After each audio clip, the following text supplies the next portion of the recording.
Hey guys, I'm going to show you how to set up a pit speed limiter on a Gen 1 Hayabusa. I'm using the horn switch as my pit speed limiter switch.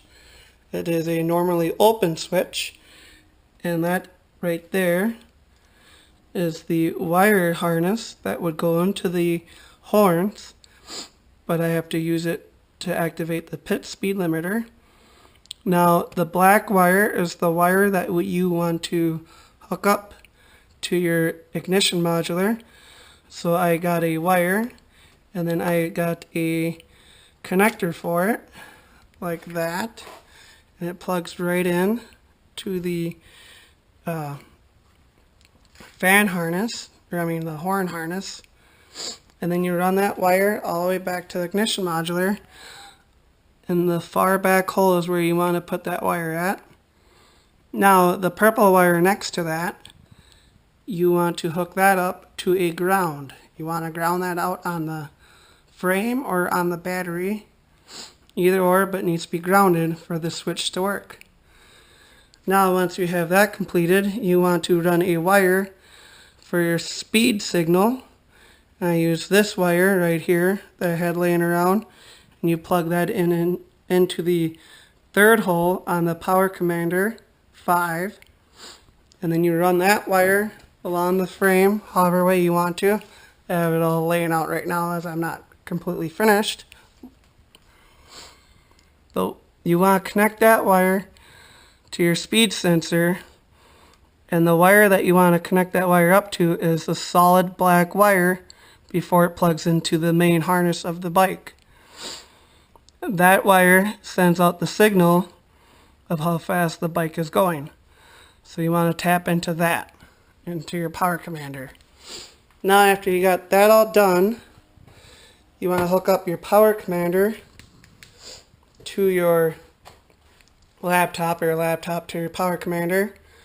You want to go into Power Commander Tools, and you want to go to Calibrate, and then to Speed Input. Click on that, and then it brings up this screen. And then you want to hit, for your target speed, you want to set it at 40 or 50 miles an hour. So just type that in.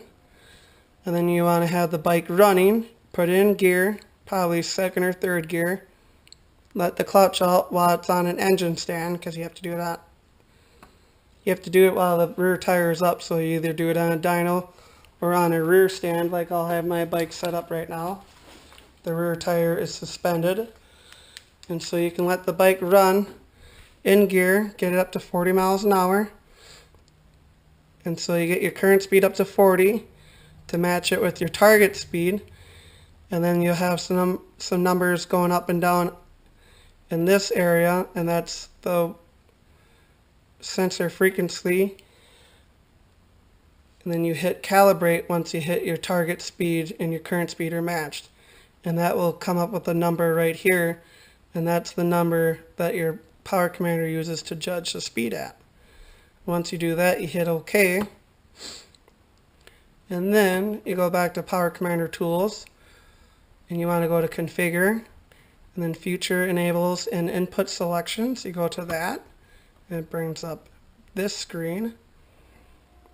And then you want to go to down here where it says the speed limiter, and you want to make sure there's a check, and when it has a check it means it's on, and make sure this is set at switch input 1, because those two wires that you plugged into the ignition module, the ground and the horn wire, is the input switch 1 on the ignition modulator. You want to hit configure, and then this screen pops up with where it says speed. Make sure it says speed for your source, and then the horn switch is normally an open circuit switch, so make sure that's set at open. And then whatever you want your pit speed limiter to be set at, 40, 30, 50, 60, whatever you're going to use it for, you just put it right there. I have mine set at 40 right now, and then you just hit OK, and that's all you have to do. Now all you have to do is, when you're out riding and you want to activate the speed limit, the pit speed limiter, you just hit the horn switch, and that will slow the bike down to the speed that you have it set at.